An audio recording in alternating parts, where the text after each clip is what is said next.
And Leonard Cohen, Canadian singer and songwriter, said, "There is a crack in everything, and that is where the light comes in."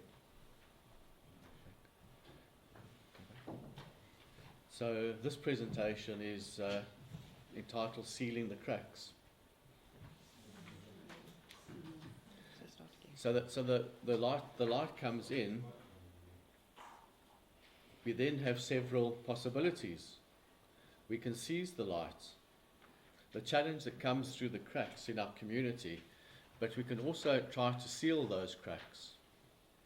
Each new situation we have we face calls us to choose the best strategy to achieve our goal of bringing the message of Marriage Encounter to the world. The choice of strategy will depend on the situation and on our ability to respond. Cracks can be particularly dangerous in the post-modern world. At this point, we ask ourselves what the liquid world sees when it looks at Marriage Encounter.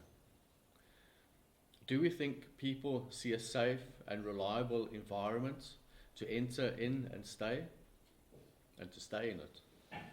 Or do we think people see Marriage Encounter as a sieve full of holes from which anything can escape?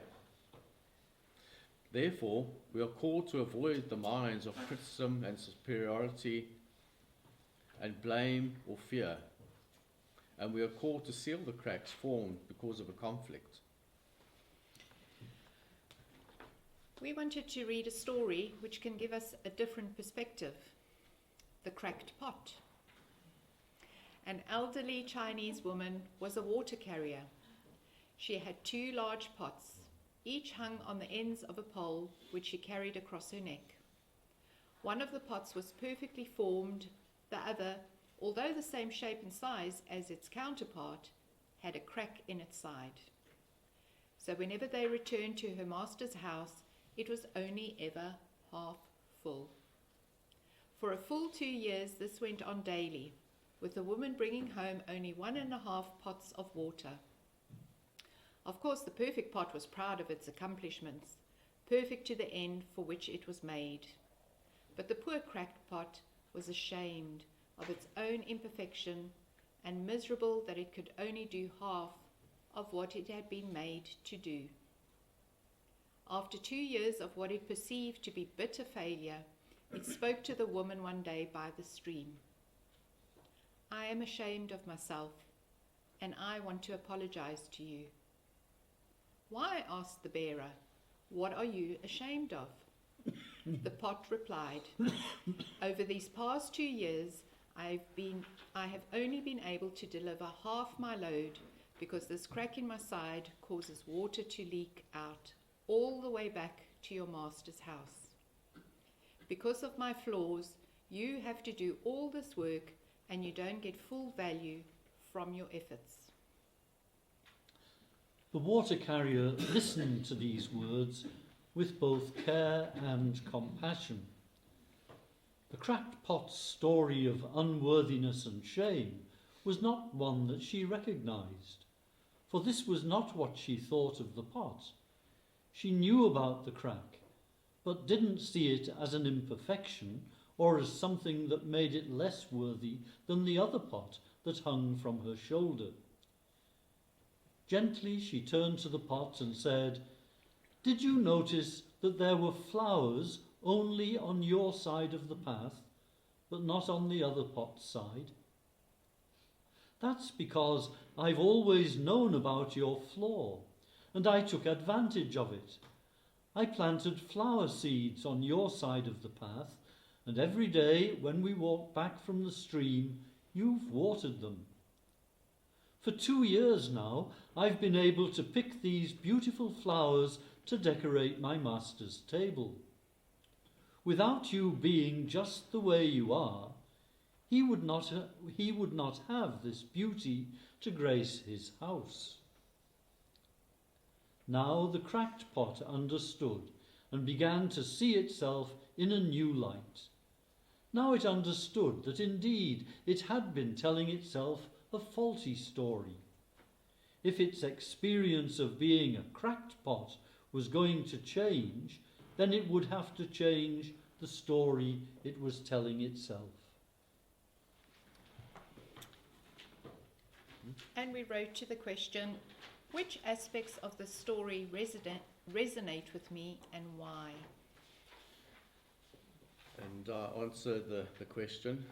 Dearest Bianca and Andy, this is such a lovely story, a perfect story. In the story we hear that, or the words are used, of course the perfect pot was proud of its accomplishment, perfect to the end for which it was made. Of course we should celebrate and enjoy our accomplishments, but we must also guard against pride and boastfulness. I, like the perfect pot, can be boastful. I identify with the egocentric listening style. It's like the time when I ... The water carrier listened to these words with care and compassion. I could certainly learn how to listen better from the water carrier. Although it is not clear from the story, I wonder if the cracked pot looked at the perfect pot with envy. I can be envious too, not happy with my lot or looking for the next shiny thing.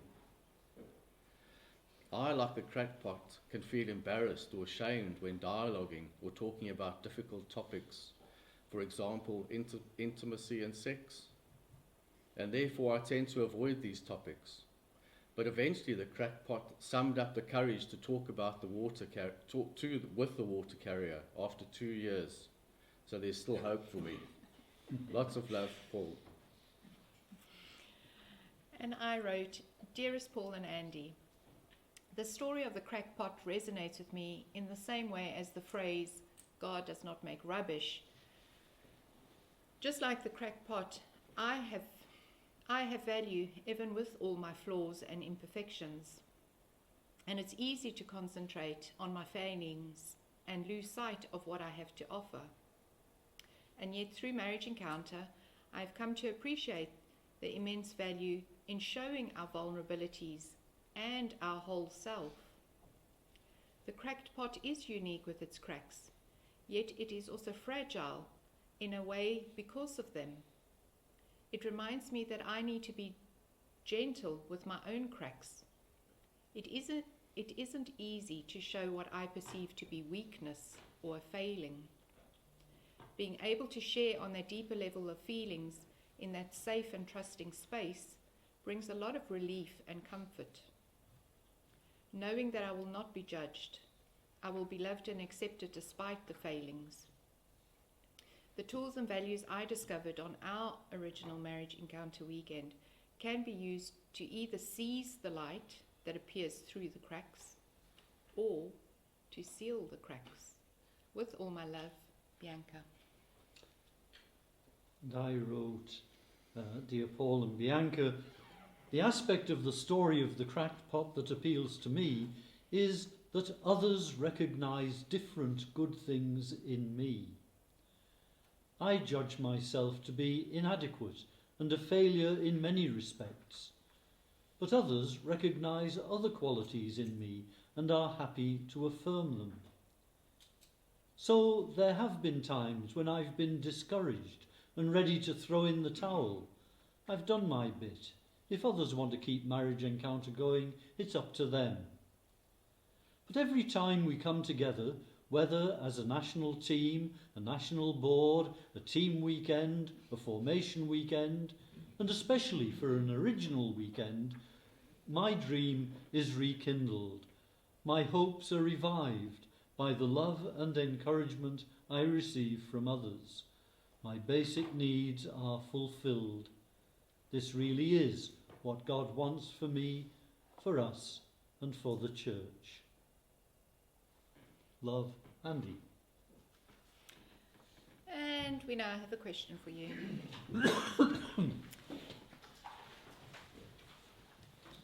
Which aspects of the story resonate with me and why? And yeah, we've got 5 minutes to write 5 minutes to share as a couple, and then half an hour to share in the group, which will take us to lunch.